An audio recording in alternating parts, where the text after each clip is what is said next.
3 महीने बीत चुके थे जब अंजलि गायब हुई थी। शहर में उसका नाम अब खबरों के छोटे छोटे हिस्से में आता था। एक टूटा कैमरा, आधा कटा फुटेज और बहुत से अफवाहें। उसकी छोटी बहन नेहा अब शहर की एक जूनियर क्राइम रिपोर्टर थी। नेहा ने ठान लिया था कि कुछ भी कर दीदी को ढूंढकर लौट कर लाना है। नेहा बेलसरा गांव में पहुंची तो गांव पहले से भी शांत था। किसी के घरों में तो रोशनी भी कम थी। कुत्ते भी देर रात तक भौंकते नहीं थे। गांव के चौपाल पर वही बूढ़े, वही घबराए लोग। हर किसी की आंखें किसी दुखी कथा को छुपा रही थी। वो दिन उस कुएं पर कुछ हुआ था। ऐसे किसी बूढ़े ने आकर नेहा से कहा। किसी ने कहा कि अंजलि ही गई थी तो किसी ने कहा कि अंजलि अब नहीं रही। नेहा ने पूछा, दीदी आखिरी बार कहाँ देखी गई थी? लोग बोले, कुएं के पास, और उसके हाथ में एक दिया था, काला दिया। नेहा ने अपना बैग संभाला और कुएं के पास जाने लगी।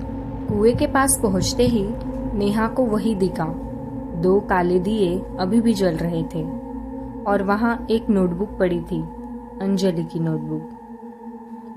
नोटबुक के पन्नों पर धुंधली स्याही और एक आखिरी लाइन थी, और वो लाइन थी, कुएं के तली में एक तीसरा दरवाजा है। अगर मैं ना लौटूं तो उसे मत खोलना।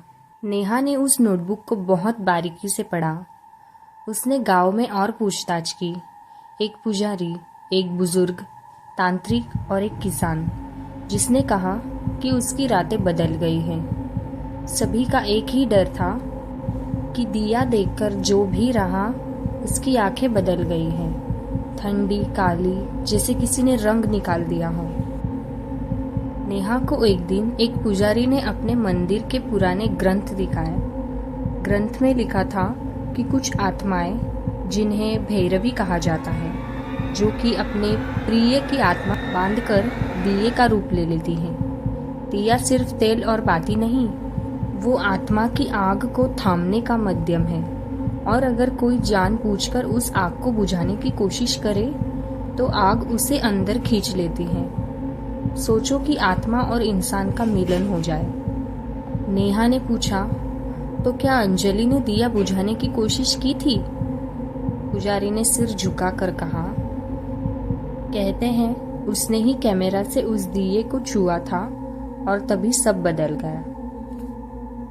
नेहा को उस भैरवी के पास्ट के बारे में पता चला कि भैरवी पहले भानवी नाम की थी और वो एक साधारण सी लड़की थी जो राजस्थान के एक गांव में पैदा हुई थी।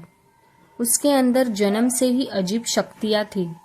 दिए अपने आप जल उठना और हवा उसकी इच्छा से थम जाती।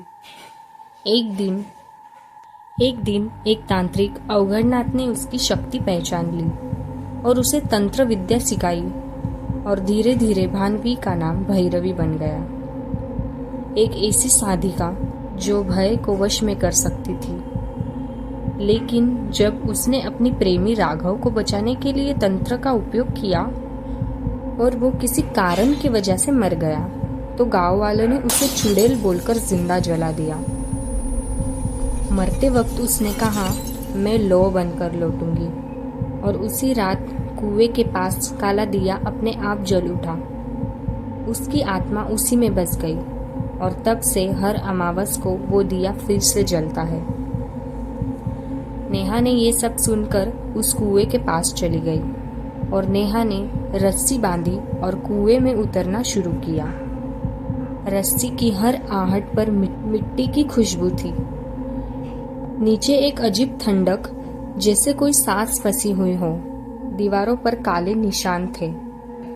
इसकी आगे की कहानी पार्ट 3 में होगी, जो कि अगले वीडियो में आएगी, और उस कहानी में होगा कि नेहा ने किस तरह अपनी बहन को उस कुएं के बाहर निकाला। अगर आपको स्टोरी पसंद आई होगी तो लाइक, शेयर और सब्सक्राइब कीजिए हमारे चैनल श्रापित दास्ता को।